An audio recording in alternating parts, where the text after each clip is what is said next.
Vishnupant Tatyasaheb Kothe memorial hospital and research centre तसेच doctor Kothe's gastro liver care and G endoscopy centre तर्फे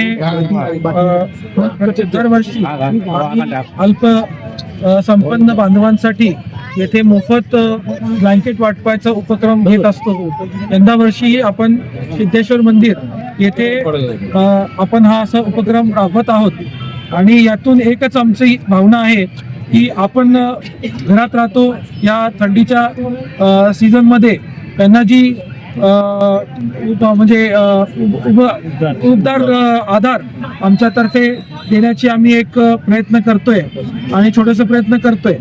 त्यासाठी ट्रस्टच्या मार्फत इथं उपस्थित सर्व ट्रस्टचे सदस्य व कोठे परिवारावरती प्रेम करणारे आणि कोठे परिवाराचे सदस्य यांचं मी डॉक्टर स्वर्गीय विष्णुपंत कोठे मेमोरियल हॉस्पिटल तर्फे आभार व्यक्त करतो.